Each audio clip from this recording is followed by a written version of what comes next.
right, peace and blessings, everyone. Welcome back to my channel. If you're new, please like and subscribe. And today I'm talking to Rebecca Melnikoff, and this is part two in my series on plant-based nutrition and the benefits of a plant-based diet. So today we're talking to a mom who's raising her children on a plant-based diet, and she's going to share some information and dispel some of the myths about being vegan or plant-based and raising children. So welcome. Hello, hello. Right. Glad All to right. be So here. you want to introduce yourself and share a little bit about yourself, please? Yes, my name's Rebecca. I'm from Baltimore, but right now we live out here in Pennsylvania. Come here, sweetie. You want to sit on my lap? I'm a mother of two children. This is Yamuna. She's 2.5. And my son, Yarrow, he just turned 1. And I have been on a plant-based diet for about 5 years, and I'm raising my children also on a plant-based diet. All right. Awesome. And what motivated you to adopt this diet and lifestyle? It was really part of my spiritual journey. There's so many good reasons to adopt a plant-based diet, whether it be for the environment or your health. But personally, for me, it just made sense on a spiritual level to put better things in my body and show respect for the animals as well. Getting into this lifestyle, it felt like, to me, taking a veil of ignorance away from myself. Okay.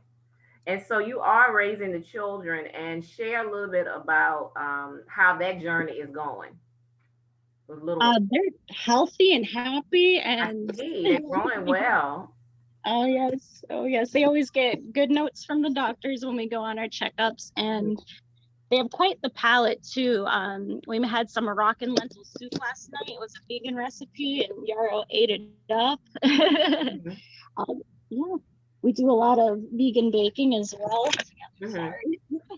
Yeah, I see him messing with the. Yeah, it gets a little chaotic with the kids. That's okay. That's okay. So you said the doctor does give them good reports, so they're growing healthy, they're strong. You know, all the myths about, children not getting enough protein on a vegan diet. So we can clearly see that they look healthy, they're active, they're strong. And yeah, this whole time they've been on point with their milestones. If not ahead and advanced for a lot of the different milestones in their development.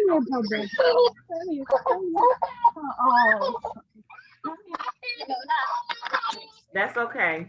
What's going to happen with toddlers? Hey, Mona, you cannot take toys away from him. Did you see how upset he got? You have to share, okay? We're going to put this away. Because if you can't share, then we need to put this down, okay? You can share? Okay, well, if you promise to share. All right, let's try again. Sorry, I hope you were able to edit. No worries. This is toddlers. That's okay. All right. What challenges do you face, if any, with the children on a plant-based diet? Please, guys, stop. So I guess the biggest challenge really is when other people are having meals or inviting us over for meals, or they want to give the kids cookies or something. It's amazing how there's eggs and like everything, every baked good. So we do a lot of our own baking because we have a vegetarian diet, but we don't consume eggs. And guys, come on. Right. So the biggest challenge for us is the baked goods and other people trying to provide food for us. They mean well, but they probably don't realize that there's eggs in a lot of baked goods. Right. And sometimes there's meat in the strangest things. The only time I've accidentally consumed a meat product in the last few years was somebody was giving me chips and dip, and the dip had bacon in it, but it didn't look like it. It just looked like a horseradish or something. And then when I tasted it, it was smoky, and I was like, is there something in here? And they were like, oh no, we forgot to tell you. So that's one of the challenges, is those things getting hidden into the foods. Okay. So do you prepare a lot of your own foods from scratch? Yeah, practically every day we're eating fresh cooked meals. Okay. Okay, that's good. Very good. Tell us a little bit about your microgreens business, which I'm excited to hear more about that myself too. Right. So the microgreen business, really, we learned about microgreens at the same time that we were getting into a plant-based diet. We were invited to stay on an organic farm in Massachusetts. And there we learned how to grow microgreens and many other things as well, but the microgreens carried on with us. And so about 1 year ago, we started doing an indoor grow of microgreens, and we do farmers markets locally around here. They're so super healthy for you. It's funny because they give you a list when you're pregnant of all the things you can't eat.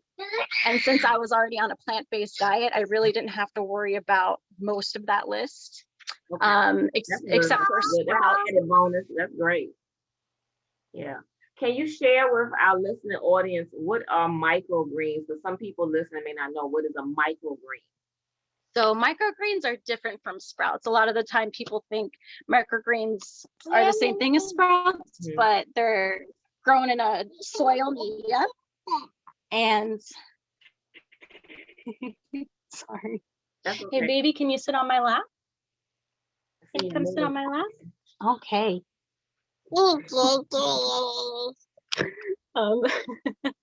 So a microgreen would be very hard to find out in a field. It's the same seed as any vegetable. So for instance, we grow broccoli, we grow cabbage, we grow radish and mustard, and many other different greens.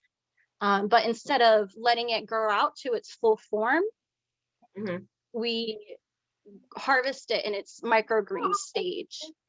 So out in a field, the rabbits and mice and everything, they're so full of flavor that all the little animals would have gotten them first. So we do an indoor grow. And the idea behind them is that they're nutrient dense. So a seed has all of the nutrients that that plant is going to need to grow. And at the point that we harvest them, because there's not that much water, not that much fiber, you're really getting, it's like eating your vitamins and minerals. You're really getting a lot of your health benefits in a small little package. Oh, great. Okay. That sounds awesome. And so you all eat them as well on a regular? Oh, yes. You can put them in sandwiches. We put them to garnish soups and curries on top of bagels. There's really as creative as you can get with them. Oh, good, good. Yeah, that sounds awesome. Well, thank you. So, can you share with us also your contact information? You have a website, or are you on social media in case people would like to purchase or your microgreens? Yes, absolutely. So we're on Instagram and Facebook under Mega Micro. You sweetie. It's tea. You're right. You can have a little sip because it's herbal tea. Okay. So we have an Instagram and Facebook. Some plant-based nutrition right now, so that's good. Yeah, so we're on Facebook and Instagram under Mega Microgreens. We do have a website, mega_microgreens.com as well. Our email address is megamicrogreens@gmail.com. We're in the Harrisburg area, so we do a few farmers markets out here. And I just wanted to share because this is something I found out doing the farmers markets and growing up in Baltimore, not having a lot of access to those kinds of things growing up. So if you have EBT, a lot of the farmers markets will actually double your food stamps at the farmers markets. Oh, that's good. So it makes it affordable for everyone to have access. Absolutely. Awesome. Okay, that's great. I didn't know that. Okay. Good. All right. Well, thank you. I'm going to put your information in the link below so that those who didn't hear it can always come to the website later. So thank you so much. And thank you, children, Yamuna and Yaro, for your participation. And we'll be talking again soon. So peace and great blessings to you. Thank you so much, Rebecca. Thank you so much, Tamara. And